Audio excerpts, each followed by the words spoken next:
Boa noite, irmãos, a graça e a paz do Senhor Jesus, amém? Muito bem, eu convido você a abrir a sua Bíblia na carta de Paulo aos Efésios, capítulo 3, e nós faremos essa leitura de forma responsiva, de maneira que o Júlio vai ler os versos ímpares e a congregação os versos pares. Capítulo 3 da carta de Paulo aos Efésios.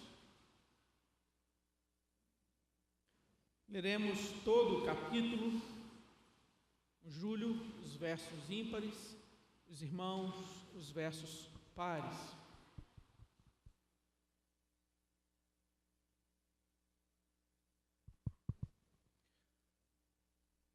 Efésios capítulo 3, a partir do verso 1. Por esta causa eu, Paulo, sou prisioneiro de Cristo Jesus, por amor de vós, gentios.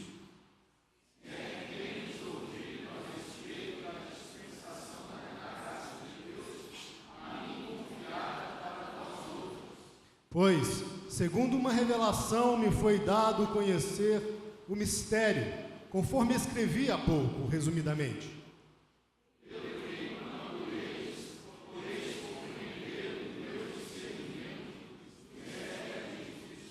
O qual em outras gerações não foi dado a conhecer aos filhos dos homens, como agora foi revelado aos seus santos apóstolos e profetas no Espírito.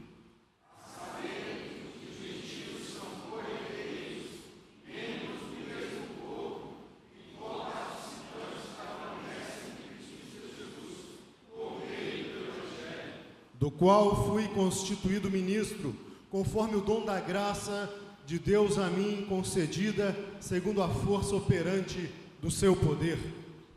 A mim, o menor de todos os santos, e foi dada essa graça de pregar aos gentios o evangelho das insondáveis riquezas de Cristo, e manifestar qual seja a dispensação do mistério, desde os séculos, oculto em Deus, que criou todas as coisas.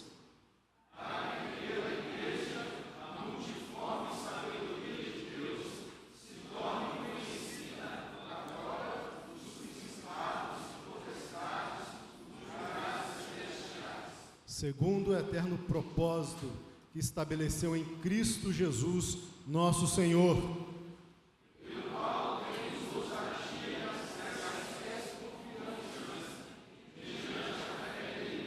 Portanto, vos peço que não desfaleçais nas minhas tribulações por vós, pois nisso está a vossa glória.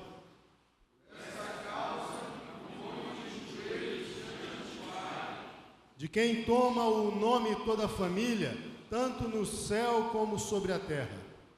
Para que, segundo a riqueza da sua glória, nos conceda que sejais fortalecidos com poder, mediante o seu Espírito, no homem interior. E assim habite Cristo no vosso coração, pela fé, estando vós arraigados e alicerçados em amor.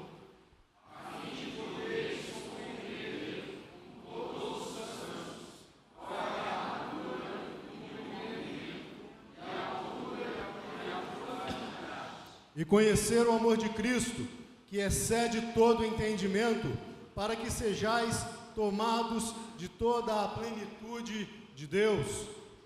Ora, aquele que é poderoso para fazer infinitamente mais do que tudo quanto pedimos ou pensamos, conforme o seu poder que opera em nós. A Ele seja a glória na Igreja e em Cristo Jesus, por todas as gerações, para todo sempre. Amém. Amém. Obrigado, Júlio. Irmãos, carta de Paulo aos Efésios, nós encontramos aqui uma apresentação do Evangelho, uma apresentação do plano soberano de Deus, ao constituir para si um novo povo, debaixo de um novo pacto, de uma nova aliança. Nós podemos observar no capítulo 1, já estudado em outros domingos, O plano eterno de Deus de escolher em Cristo a sua igreja, o seu povo, aqueles aos quais Ele adotou, aqueles aos quais Ele redimiu e selou com seu Santo Espírito.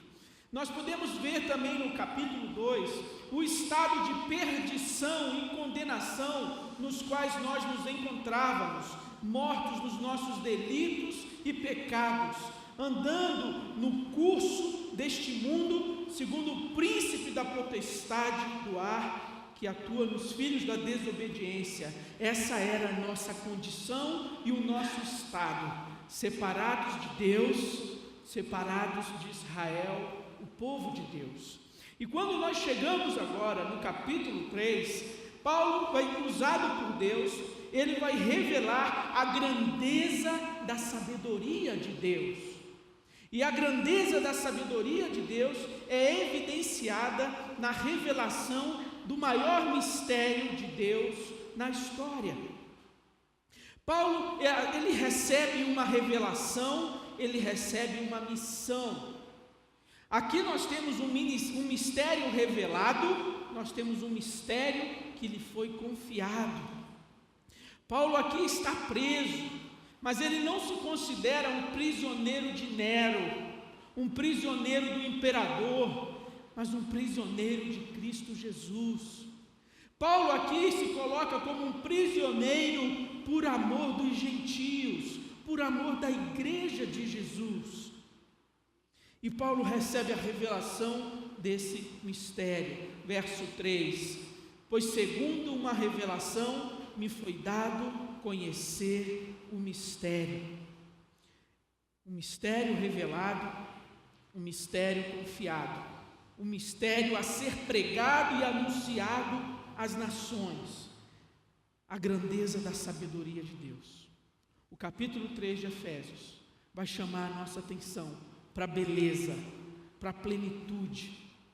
Quão sublime é a sabedoria de Deus. E o primeiro aspecto aqui, que evidencia a sabedoria de Deus, é o seu propósito soberano, de fazer conhecida a glória da sua sabedoria aos poderes demoníacos do universo. Verso 8 e verso 10. Paulo diz: a mim, o menor de todos os santos, me foi dada esta graça de pregar aos gentios o evangelho das insondáveis riquezas de Cristo e manifestar qual seja a dispensação do mistério desde os séculos oculto em Deus, que criou todas as coisas, para que pela igreja a multiforme sabedoria de Deus se torne conhecida agora dos principados e potestades nos lugares celestiais. A própria carta de Paulo, no capítulo 6, verso 12, vai nos explicar esse termo, principados e potestades. Termo que já foi usado no capítulo 2, para falar daquele que atua sobre os filhos da desobediência, o príncipe da potestade. No capítulo 6, verso 12, Paulo vai dizer que a nossa luta não é contra a carne e o sangue, e sim contra principados e potestades, dominadores deste mundo tenebroso.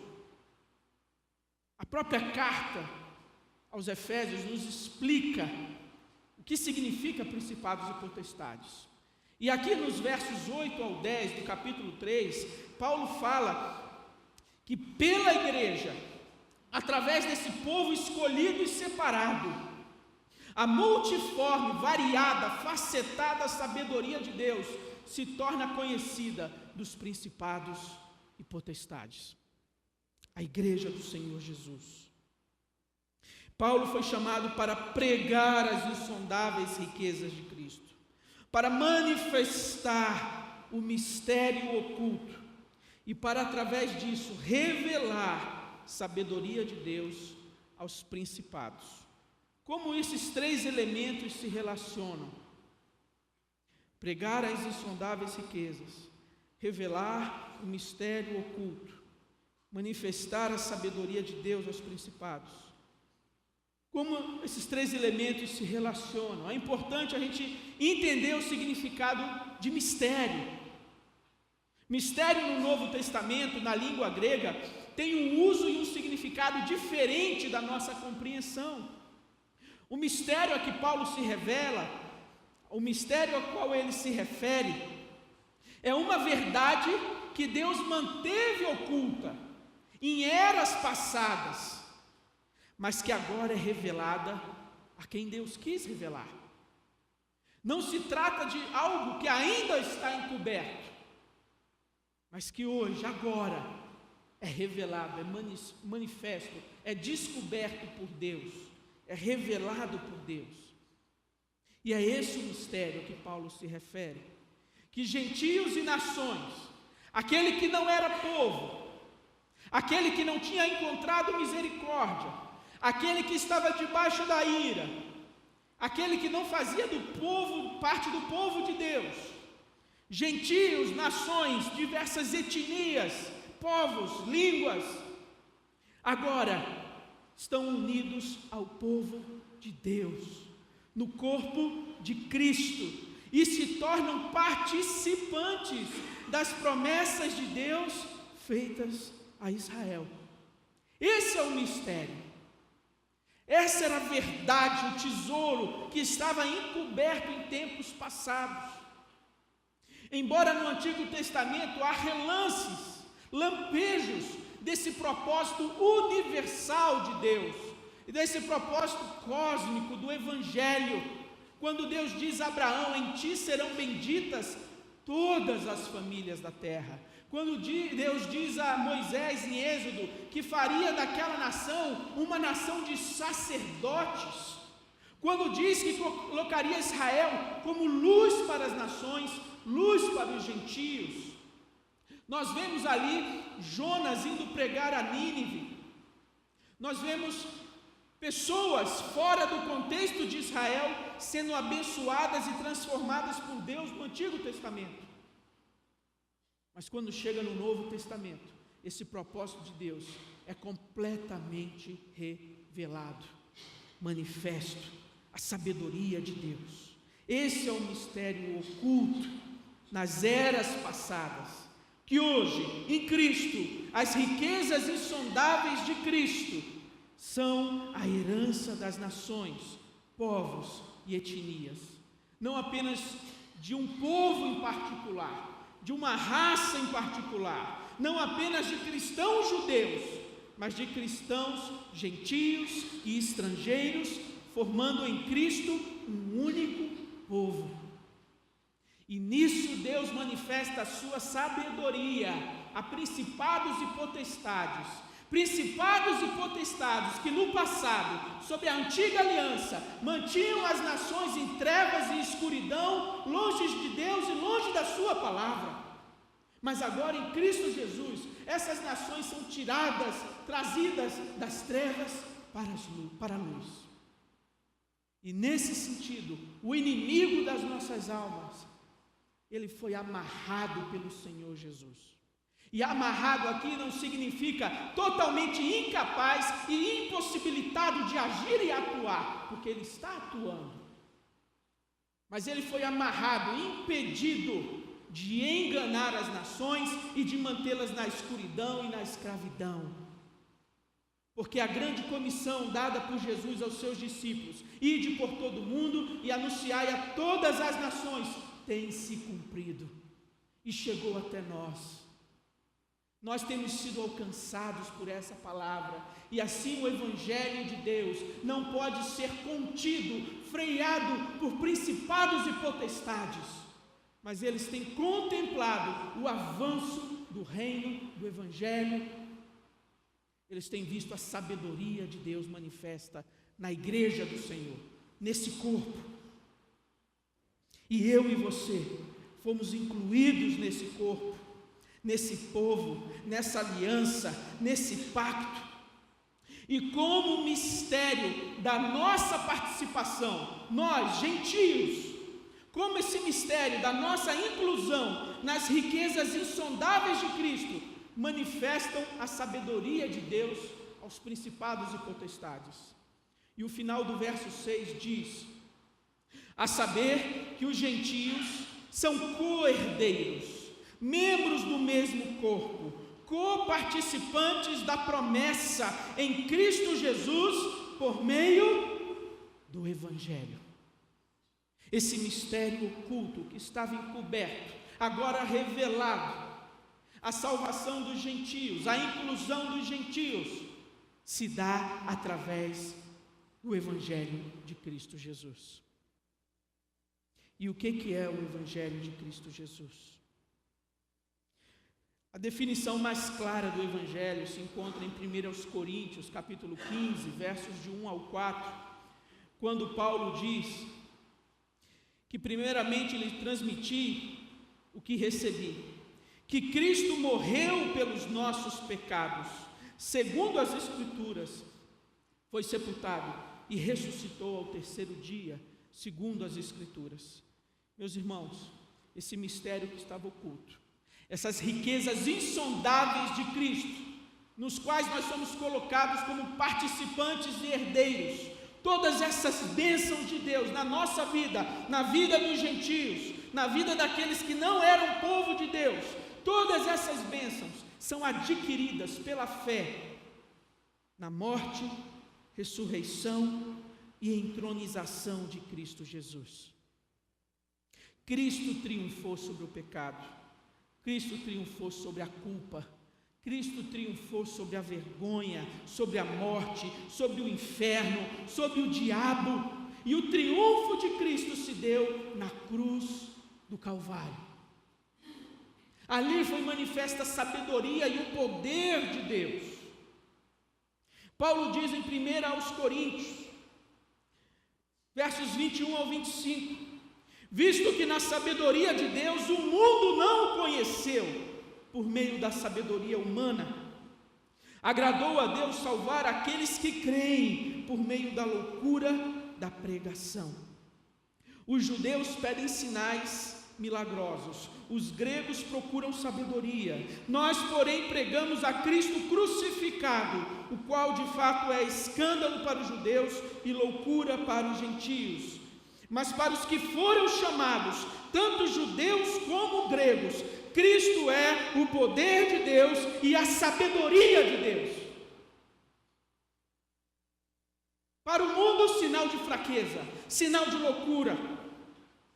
Para aqueles que tiveram seus olhos abertos pelo Espírito de Deus, o Evangelho da cruz é a sabedoria de Deus, revelada ao mundo. E a nossa mensagem, a nossa pregação é Cristo, o poder e a sabedoria de Deus ao mundo. O verso 10 do capítulo 3 vai dizer que, para que pela igreja a multiforme sabedoria de Deus se torne conhecida agora dos principados e potestades nos lugares celestiais. Em Cristo, Deus inicia uma nova humanidade, um novo povo, uma nova criação. E Ele nos chama para participar disso, em Cristo Jesus. Poder e sabedoria para a salvação de todo aquele que crê. Um dia, todos os inimigos de Deus, todos os principados e potestades terão que se dobrar e reconhecer que Jesus Cristo é o Senhor, que Deus é sábio e todo-poderoso, que Deus é grandioso e que o seu propósito eterno e soberano é um propósito de sabedoria. E esse testemunho de Deus aos principados e potestades, esse testemunho de Deus a esse mundo, é através da igreja, é através desse povo, dessa nova comunidade, dessa nova humanidade, dessa nova criação, eu e você, e toda a igreja de Jesus espalhada pela face da terra. Somos o instrumento que Deus utiliza para evidenciar a sua sabedoria. Em Cristo somos restaurados, em Cristo somos redimidos, Em Cristo, temos agora uma nova identidade, um novo propósito, uma nova missão. E o que mais sublime do que isso pode ser dito a respeito desse povo e dessa igreja? O que mais distintivo pode ser dito acerca da igreja de Jesus? Que ela é a manifestação da sabedoria de Deus a esse mundo. Aqueles que foram regenerados, aqueles que em Cristo nasceram de novo, tiveram suas vidas e seus corações transformados. Não me refiro a membros de igreja, a frequentadores de igreja, a simpatizantes do Evangelho, mas aqueles que verdadeiramente nasceram de novo. Foram levados à cruz do Calvário e quebrantados se entregaram a Cristo. Esses são manifestação da sabedoria de Deus nas regiões espirituais e diante desse mundo que nos cerca.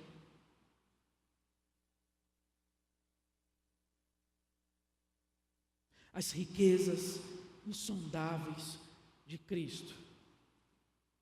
Pregar aos gentios o evangelho das insondáveis riquezas de Cristo. Que riquezas são essas, meus irmãos? Que riquezas o evangelho de Cristo traz a todo aquele que crê? Ressurreição da morte e do pecado. Libertação da escravidão da carne, do mundo e do diabo. A entronização vitoriosa juntamente com Cristo. Paulo diz que já estamos assentados nos lugares celestiais com Cristo. Reconciliação com Deus, temos paz com Deus. Reconciliação uns com os outros. O muro de inimizade foi derrubado, o fim da hostilidade, o nosso ingresso na família de Deus, a herança gloriosa em Cristo, o novo céu e a nova terra. Todas estas bênçãos constituem as insondáveis riquezas de Cristo, para mim e para você que creu em Cristo, que creu nesse evangelho. O que esse mundo tem, o que esse mundo pode oferecer, que se compara às riquezas insondáveis de Cristo? O que esse mundo tem que pode ser comparado com aquilo que o Senhor conquistou para cada um de nós? E esse mundo quer nos enganar, quer nos seduzir, quer nos fazer acreditar que não vale a pena, que é pouca coisa, que servir a Cristo é uma vida sem sabor, sem alegria. O que nos falta é conhecer a altura, a largura, a profundidade das riquezas que temos em Cristo. Riquezas que estão ao nosso alcance, à nossa disposição. Mas nós temos que buscar.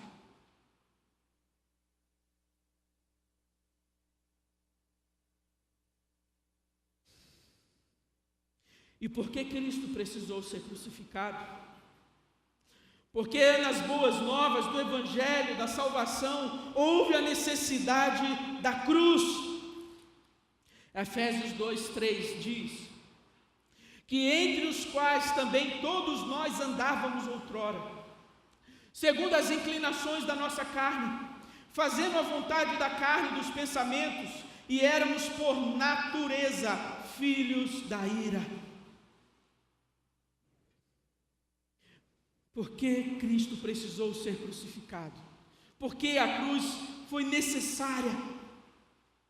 Porque eu e você, porque toda a humanidade estava fundada em delitos e pecados, pela nossa natureza, desde a concepção, desde o nascimento, nascemos debaixo da ira e da condenação de Deus. E se o Senhor Deus não colocasse o seu Filho, o Cordeiro de Deus, a cruz de Cristo, entre nós e o Santo Deus, todos nós seríamos condenados eternamente pelos nossos pecados. Não importa o quão justo você se considere, não importa o quão certinha seja a sua vida, fato é que todos nós, por natureza, somos inimigos de Deus, estávamos debaixo da ira de Deus. E por isso a cruz foi necessária. A cruz não mostra o tamanho do amor de Deus. A cruz mostra primeiramente, essencialmente, em primeiro lugar, o tamanho do meu pecado, da minha ofensa, da minha afronta contra o Criador. Mas nós querendo nos sentir bem, nos sentir mais importantes, mais especiais, esse evangelho ele é alterado, distorcido, e assim é pregado e cantado, que a cruz é a expressão do amor, a cruz é a expressão do meu valor, e assim a gente diminui a grandeza e a riqueza do evangelho de Jesus, porque Ele nos amou quando nós éramos ainda pecadores. Jesus, o Cordeiro de Deus, que tira, remove o pecado do mundo, Ele se fez maldição em nosso lugar, para que agora as bênçãos e riquezas insondáveis estejam acessíveis a todos, em todo lugar, que crendo em Cristo Jesus, se entregam a Ele, e assim são incluídos nessa família, nesse corpo, que manifesta e evidencia a sabedoria de Deus a esse mundo caído e aos inimigos de Deus, aos principados e potestades. Nós fomos chamados para essa missão, para andar em novidade de vida, para desfrutar já, agora, das riquezas insondáveis. Aquilo que Deus tem preparado para nós não está na eternidade, nos aguardando, mas já está disponível hoje. O Senhor Jesus, no Evangelho de João, diz que a vida eterna é que conheçam a Ti como o único e verdadeiro Deus. Para aqueles que creem e se entregam a Cristo, a vida eterna já começou. Não é uma esperança longínqua, distante, mas você já vive nessa nova realidade, e essas bênçãos já estão disponíveis para mim e para você, povo de Deus, igreja de Cristo. Não despreze tudo aquilo que Jesus fez e conquistou na cruz. Às vezes nós agimos e nos portamos como aquele filho pródigo, que embora filho de um milionário, de um rico, embora tendo uma casa e tesouros, mas ele vivia nos chiqueiros, comendo comida de porcos, sendo desprezado e humilhado.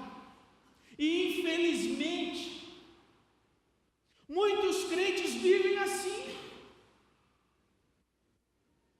desprezando, ignorando, indiferentes a todas as riquezas insondáveis e bênçãos que o Senhor conquistou para nós na cruz. A igreja manifesta a grandeza da sabedoria de Deus ao mundo e aos principados. Mas a sabedoria de Deus também manifesta ao mundo e aos principados pela nossa disposição de sofrer por Cristo. Paulo está aqui como prisioneiro. Verso 1: por esta causa, eu, Paulo, o prisioneiro de Cristo, por amor de vós. Versículo 13: portanto vos peço que não desfaleçais nas minhas tribulações por vós, pois nisto está a vossa glória. A grandeza da sabedoria de Deus é evidenciada através desse corpo de Cristo, que une judeus e gentios numa só família, debaixo das mesmas bênçãos, participantes e herdeiros das mesmas promessas. Mas a grandeza da sabedoria de Deus também é manifesta na nossa disposição de sofrer por amor a Cristo. Paulo aqui fala das suas prisões, do seu cárcere, do seu sofrimento, mas ele não fala da sua prisão buscando atrair para si a nossa compaixão, a nossa piedade. Paulo diz aqui que a sua prisão, que o seu sofrimento deve ser para nós, para a igreja, motivo de glória. Como compreender isso? Como entender o significado disso? Motivo de glória. Irmãos, Paulo naquela prisão, orando pela igreja, escrevendo, ensinando, revelando o mistério, a graça de Deus à igreja, ele está dando uma mensagem muito clara à igreja, ao mundo e aos principados e potestades. E a mensagem que Paulo transmite, a glória da igreja na sua prisão, no seu sofrimento é: Cristo é mais precioso que o conforto, Cristo é mais precioso que a segurança, Cristo é mais precioso que a prosperidade, Cristo é mais precioso até mesmo do que a minha liberdade física de ir e vir. E ao suportar as algemas e a prisão por amor de Cristo, Paulo nos transmite esta mensagem e este encorajamento, para que nós não sejamos tímidos e medrosos, para que nós também, a igreja de Jesus hoje, esteja disposta a sofrer por Cristo, e mostrar ao mundo assim a sabedoria de Deus, porque a igreja hoje tem falhado, e tem transmitido um testemunho limitado da sabedoria de Deus. Porque a igreja de Cristo hoje não deseja sofrer por Cristo. A igreja de Cristo hoje se mostra encantada, seduzida pelos prazeres, pelas ofertas desse mundo. E ao invés de correr atrás de Cristo, corre atrás das bênçãos de Cristo, da prosperidade de Cristo. E o evangelho puro é adulterado. E assim nós nos rendemos a essa cultura da felicidade, que o que importa é ser feliz, viver o hoje, o aqui e o agora. A vida passa, a juventude passa, as oportunidades passam, e eu não quero desperdiçar a minha vida, eu não quero olhar para trás e me arrepender daquilo que eu abri mão, daquilo que eu deixei de viver. E assim, com essa ilusão, essa mentira, a gente se serve daquilo que o inimigo coloca na sua mesa. E a gente deixa de viver e desfrutar das bênçãos que Cristo reservou para os seus filhos, para a sua igreja. Por isso que o testemunho da igreja, por isso que a igreja não tem demonstrado de maneira tão evidente a sabedoria de Deus. Há em você disposição de sofrer por Cristo? Há em você disposição de sofrer prejuízo por Cristo? Ou isso é algo utópico? Isso é um ideal distante, inatingível, inalcançável? Há em você disposição de sofrer o dano e perdoar o seu irmão, perdoar o seu próximo e demonstrar o amor de Deus?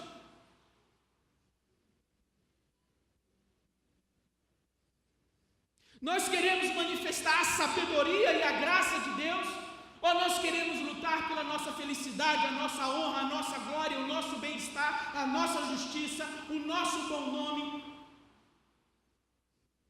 O que vem em primeiro lugar? Aonde está a nossa glória e a nossa grandeza? Em sermos participantes dos sofrimentos de Cristo. Porque aqueles que desejarem participar e compartilhar das dores e do sofrimento, de ser fiel a Cristo, vai também participar da glória e da exaltação do Cordeiro de Deus por toda a eternidade. O que é sofrer, ser injustiçado, ser envergonhado e constrangido, numa vida curta, breve, comparado com toda a glória preparada e que há de ser revelada em Cristo Jesus para nós, por toda a eternidade. A sabedoria de Deus não é revelada na prosperidade de Paulo, nas vitórias, no triunfo de Paulo, mas a sabedoria de Deus é revelada na dor, na prisão, e por isso é a glória de Deus. Esta é a sabedoria e o poder da cruz. Loucura para o mundo, loucura para aqueles que não conhecem ainda, de uma maneira experimental, o Evangelho. Pode conhecer o conceito, a definição, a teoria, pode até repetir o conteúdo, compreendeu intelectualmente, mas não conheceu na vida, na carne, na prática.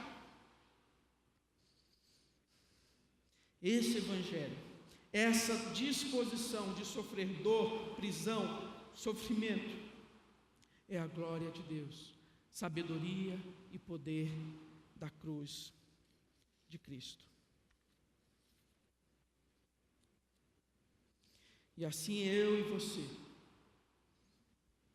somos chamados para participarmos desse povo, dessa família, dessas bênçãos, dessas riquezas insondáveis, para manifestar a sabedoria de Deus ao mundo e principados. Mas eu e você somos chamados também a tomarmos a nossa cruz e a seguirmos a Cristo, a morrermos para nós mesmos a cada dia, porque aquele que quer salvar a sua vida, perdê-la-á. E enquanto você luta, se esforça por viver a vida de maneira intensa, prazeres, emoções, sensações, aventuras as mais diversas, a verdadeira vida se esvai por entre os dedos, escapa. Somos chamados a tomarmos a nossa cruz e a mostrarmos ao mundo e aos demônios que nós valorizamos mais a Cristo do que a qualquer conforto e prazer humano. E agora, meus irmãos, isso só é possível para quem foi transformado, para quem foi regenerado, porque para o homem natural, para o homem sem Deus, essa mensagem, esse convite é loucura, é fraqueza, é desperdício.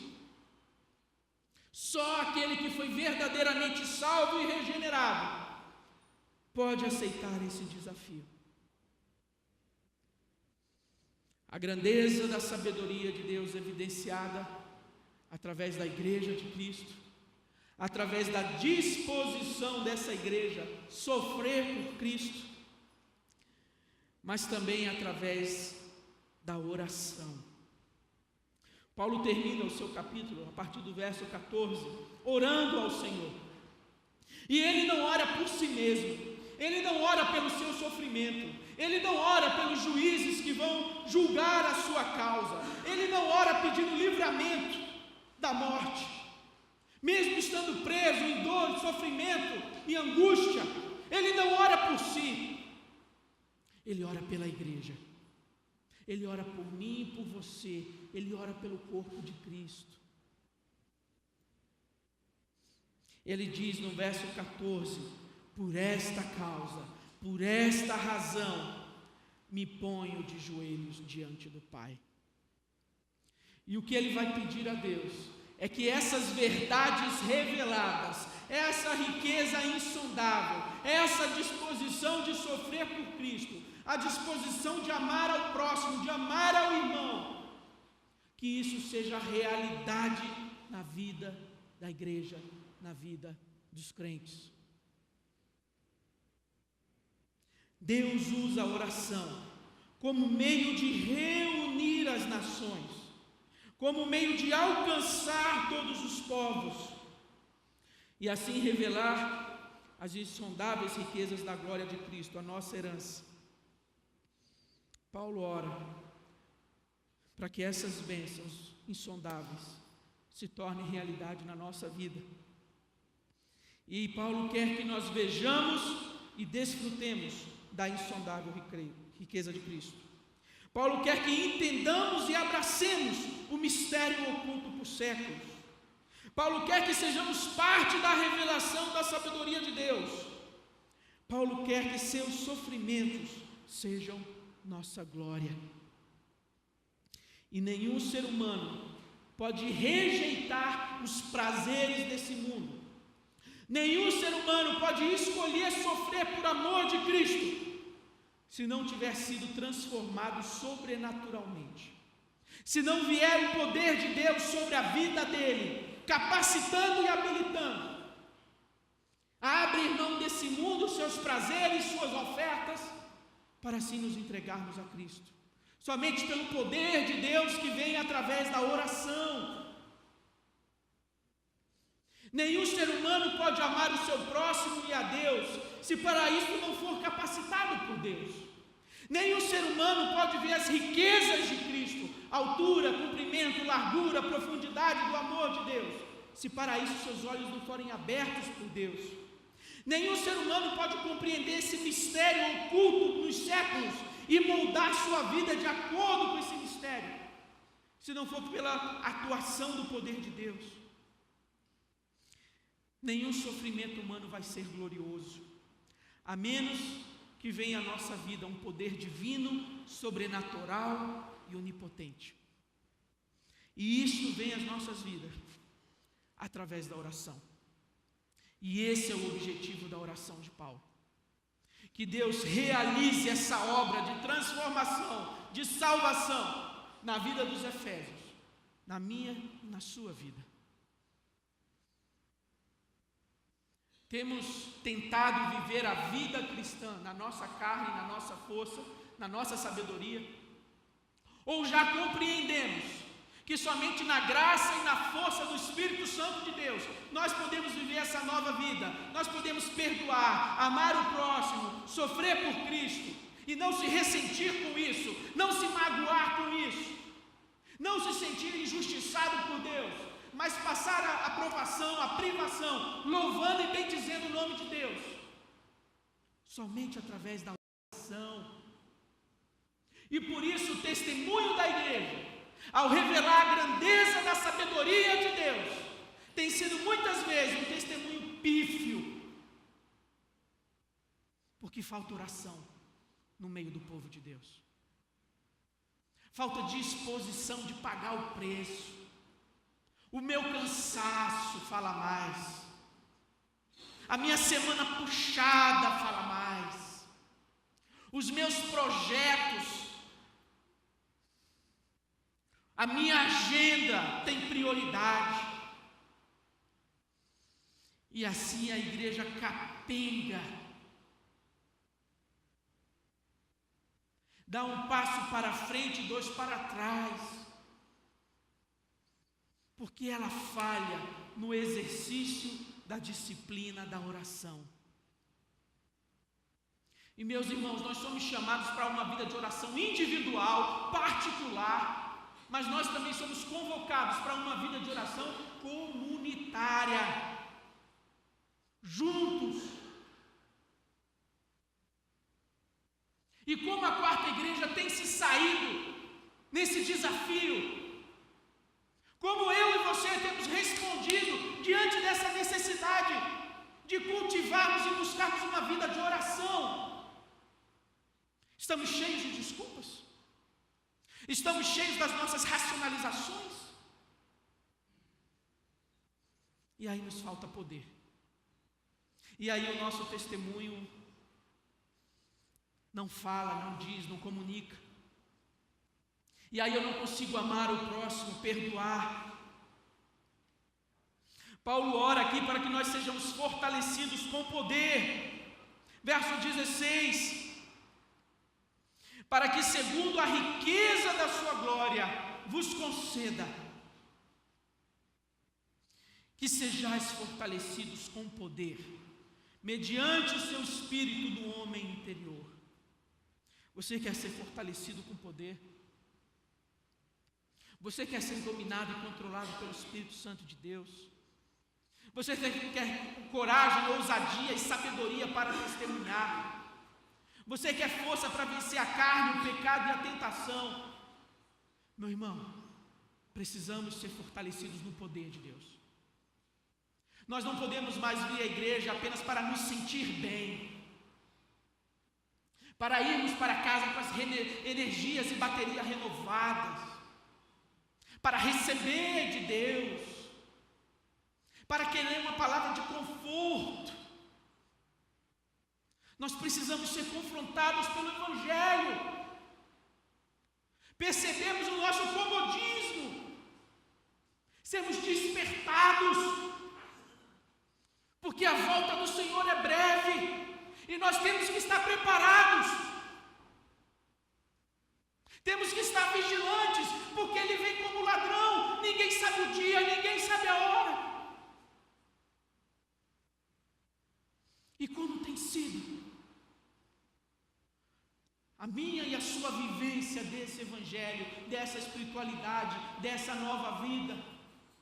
Há poder em nós. O Espírito de Deus tem liberdade para nos usar. Ou será que nós queremos aquela espiritualidade apenas de experiências, emoções, sensações?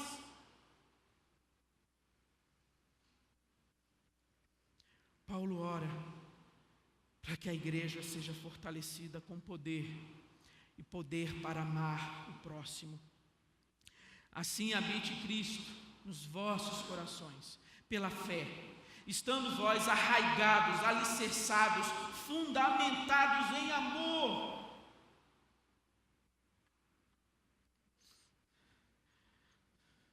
Uma igreja que prolifera partidos, divisões, falta o poder de Deus, falta quebrantamento, falta oração, falta se humilhar diante de Deus. A oração: Senhor, me capacita, Senhor, me habilita, porque eu de mim mesmo, na minha força, não tenho condições e recursos para viver essa nova vida, para amar a Deus sobre todas as coisas, para amar o próximo como a mim mesmo, para tomar essa cruz e estar disposto a padecer com Cristo. Por isso, Deus, me fortalece. Eu não quero passar 20, 30, 40 anos no mesmo estágio de espiritualidade, no mesmo nível de maturidade, mas eu quero crescer, eu quero avançar, eu quero conhecer a profundidade, a largura, a grandeza do amor de Cristo. Eu quero ter experiência com o poder de Deus.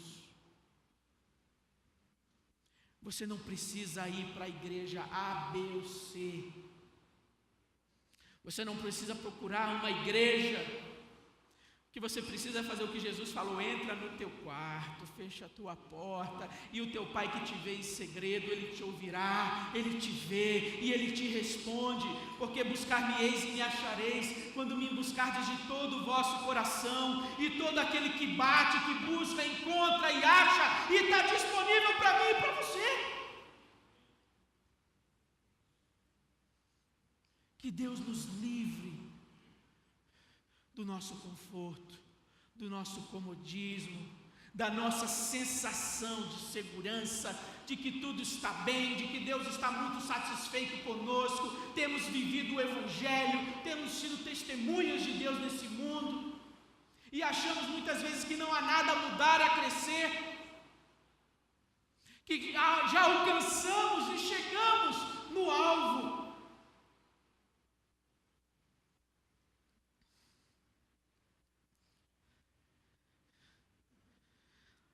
A grandeza da sabedoria de Deus manifesta através desse corpo, dessa família, dessa igreja, que une judeus e gentios, participantes da mesma promessa, da mesma herança, das riquezas insondáveis da glória de Cristo.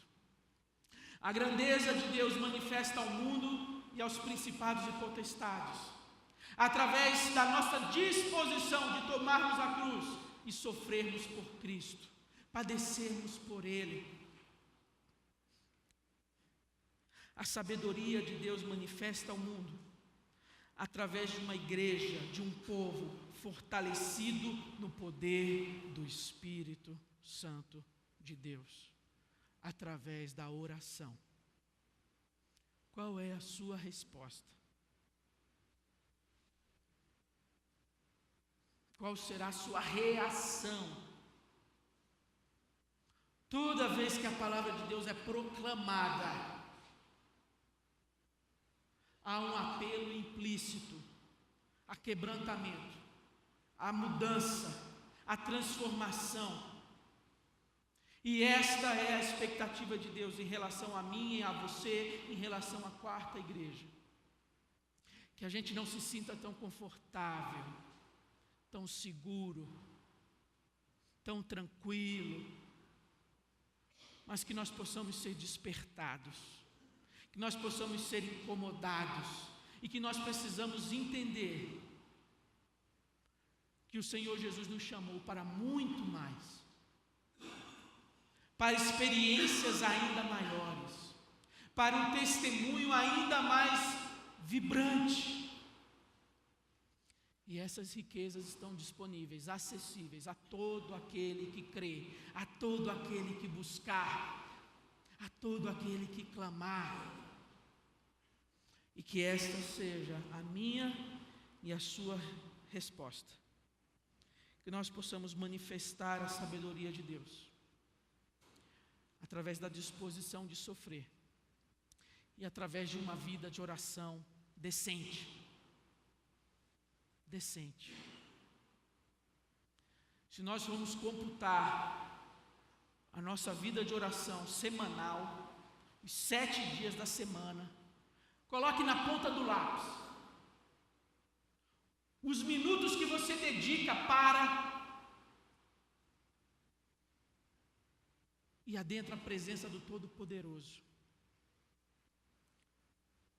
Faça esse apontamento e você vai entender porque falta ainda poder na sua vida.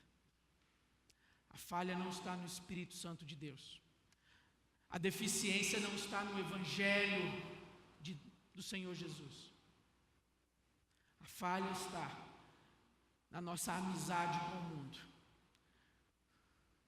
com o nosso prazer e alegria com as coisas desse mundo. Nós não nos sentimos incomodados.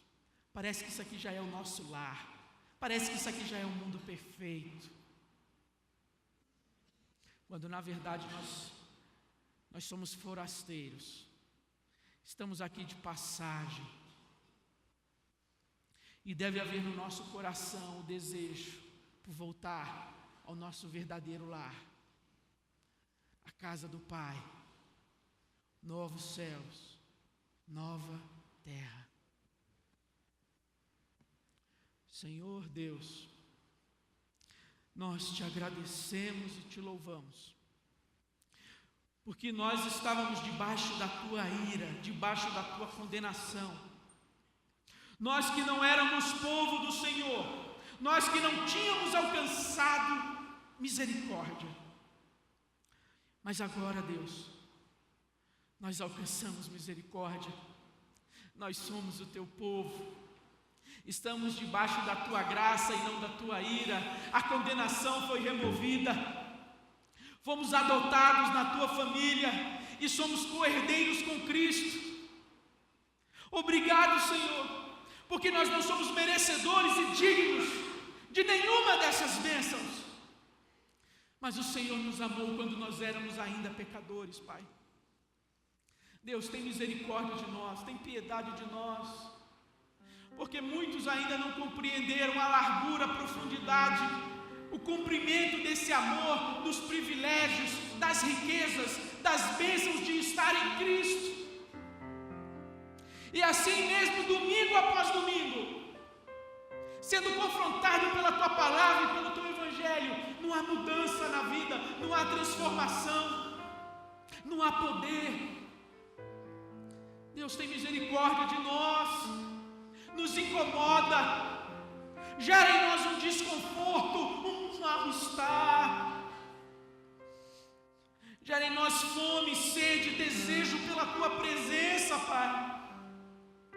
Faz de nós um povo de poder, um povo de oração, um povo que pode ser usado por Ti, ó Deus.